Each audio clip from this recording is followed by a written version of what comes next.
Hi, my name is Kristen Gibbs and this is CC Cycle 2 Week 16. We're going to go ahead and get started with some tutor ideas and what we did in my class. We started off with history. Tell me about how World War II began.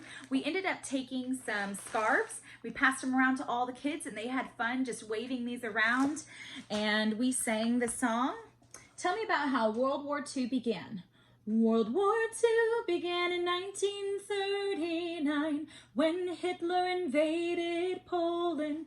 Two engagements that helped the United States win the Pacific Front were defeating Japan at the Battle of Midway and dropping atomic bombs on Hiroshima and Nagasaki in 1945.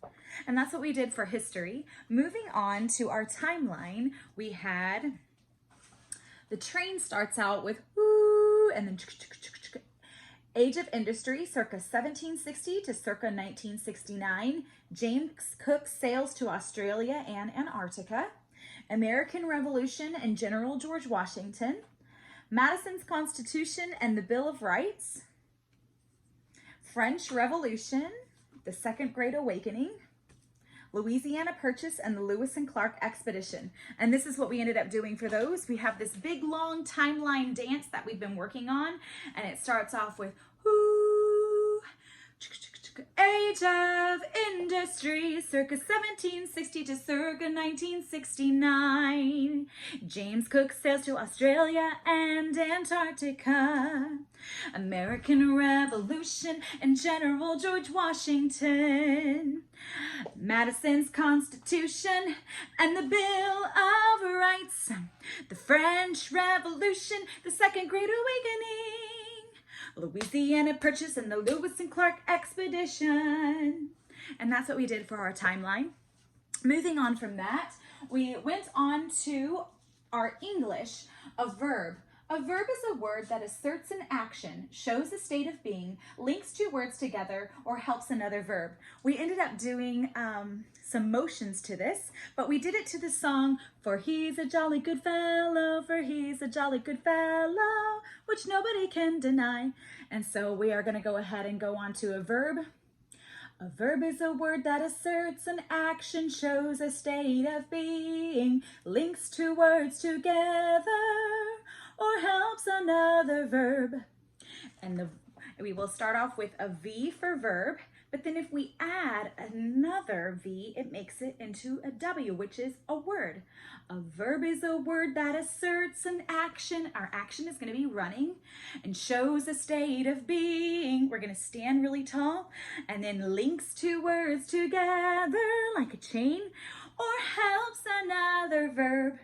So, a verb is a word that asserts an action, shows a state of being, links two words together, or helps another verb. And then we sped it up. A verb is a word that asserts an action, shows a state of being, links two words together, or helps another verb. And that is what we did for English. We did those motions and everybody sang. For geography, we did Balkans.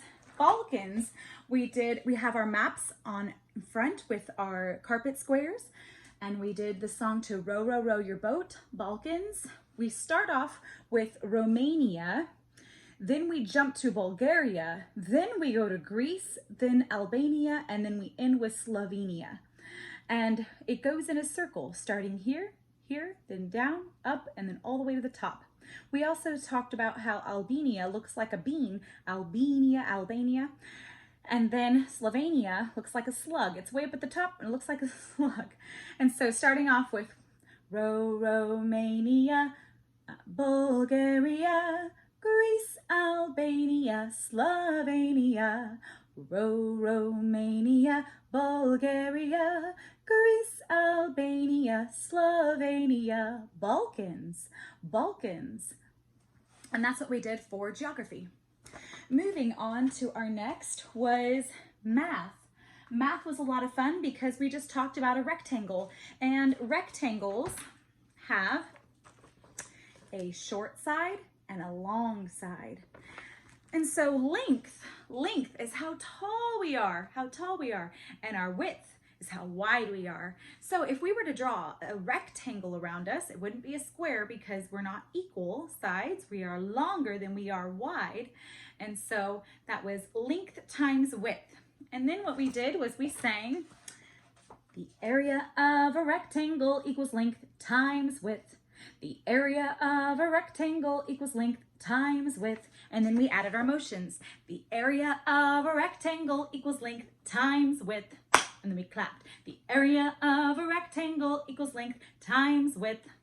And then we went around, all 8 kids made up a dance move during the part that we were saying the area of a rectangle equals. And so the area of a rectangle equals length times width. The other one was the area of a rectangle equals length times width. And that was a lot of fun. Each kid got to make up their own dance move to that, and that made math really fun. Moving on to our next thing, we had science. What is Newton's first law of motion? Learning this was really awesome because our science experiment in science time was supporting what we were learning. So Newton's first law of motion states that an object at rest tends to remain at rest, and an object in motion tends to continue moving in a straight line at a constant speed unless an outside force acts upon it. We did this to take me out to the ball game, and since there's a ball here, we're going to the ball game. So Newton's first law of motion states that an object at rest tends to remain at rest, and an object in motion tends to continue moving in a straight line at a constant speed unless an outside force acts upon it. And that was Newton's first law of motion. We did make up motions to Newton's first law of motion. So motions with Newton's first law of motion. We did. Newton's first law of motion states that an object at rest tends to remain at rest. An object in motion tends to continue moving in a straight line at a constant speed unless an outside force acts upon it. Newton's first law of motion states that an object at rest tends to remain at rest, and an object in motion tends to continue moving in a straight line at a constant speed unless an outside force acts upon it. And that was our science. Moving on from science, we had our Latin, and that was first conjugation endings imperfect tense. It's imperfect to talk about our bomb, so we ended up continuing this from weeks 3, 4, 15, and now 16 is our last week. And it went bum, bus, but, bum, spot, bunt, bum, bus, but, bum, spot, bunt. First conjugation imperfect tense. And that went like this. Bum, bus, but, bum, spot, bunt, bum, bus, but, bum, spot, bunt. First conjugation imperfect tense. It's imperfect to talk about your bum. And that was Latin. Those were all of our memory work that we did. Moving on into art today. Art was a lot of fun. We ended up talking about Monet. Some things that Monet used was he ended up going to art school when he was 11 years old.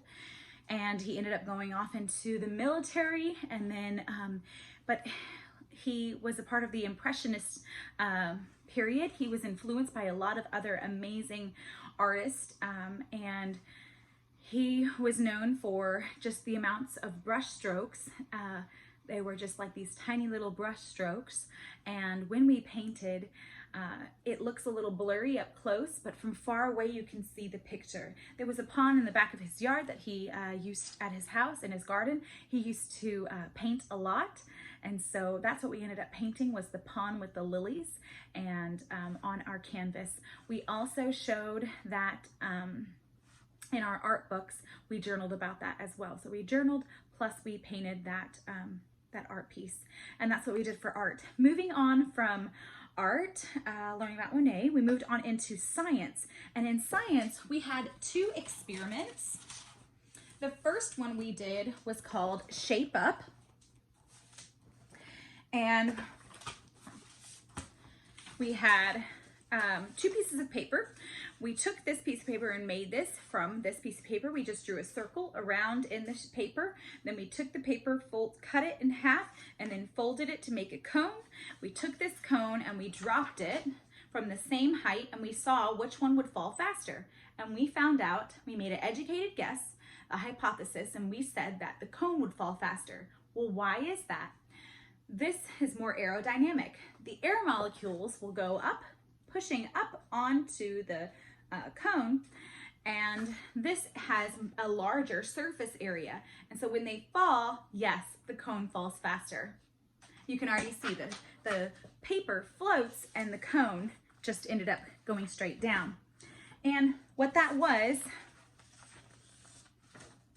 just like some examples are when you're skydiving, or like how a paper airplane cuts through. Also an airplane, how the nose of an airplane has that same kind of cone shape. So we have already learned about gravity, and it will pull equally on objects you drop from the same height, and the papers fall at the same speed. And this is just like in Newton's 3rd law of motion, that is called air resistance or drag. Certain shapes can cut through the air resistance more than others. And we found out that the flat paper disc has a lot of surface area for the air to push on, which makes it fall slower. The cone, however, has more aerodynamic shape, cutting through the air and letting it travel more smoothly. And so that was pretty cool watching that and seeing how each object was able to break through the air. Then we went on into another experiment, which was Shape Up. And in Shape Up, this is our 189, and we were to determine how shapes affect speed. And we ended up taking a piece of tape, a ball, and a marble. And we rolled them, we lined them up, and we rolled them down an inclined plane. And we started at the top, and we saw which one went to the bottom the fastest. And we found that the marble made it to the bottom the fastest. And the reason why that is the rolling speed, it relates to the distribution of weight around the object's center of gravity. The center of gravity is the point at which an object balances. The center of gravity of all objects in this experiment is at the geometrical center, but each has a different weight distribution. The closer the weight is to the center of the gravity, the less energy it takes to rotate the weight. Given the same amount of energy, the marble moved fastest because its weight is closer to the center of its gravity, and the hollow tape rolled smoothly slowest because its weight is located farthest from the center of the gravity. And that was a lot of fun. I also used the Indescribable book, and for our presentation time, we ended up working on pacing and tempo, speaking slowly enough for everyone to understand what you are saying, but quick enough to make it interesting. And so continue working on those things at home, and I hope to see you next time. For review, we did a lot of different review things. We took some of these frogs, we stood on the side of a table, and I asked them questions, and the ones who were able to answer the questions were able to fling their frog. We also did how far they could go, and if they won, they got a smelly, but I also wanted to make sure there weren't all these frogs flying everywhere, so I had them wait and make sure there was no false starts. And so that was a lot of fun. We also did this basketball shooter that goes into this little basketball. We also did memory match, bunny hopping on these little like bunny squares, and the kids really enjoyed our review time. For review time, they always get a little something, a little smelly if they win. I make it a little competitive. Some kids get into it and some don't, but it does make it a lot of fun because surprisingly, even if you don't win one week, you'll win maybe the next week. And so it's just a lot of fun, and it teaches them to enjoy learning. And so I hope all the kids had a great time this week, and I'll see y'all again next week. Bye.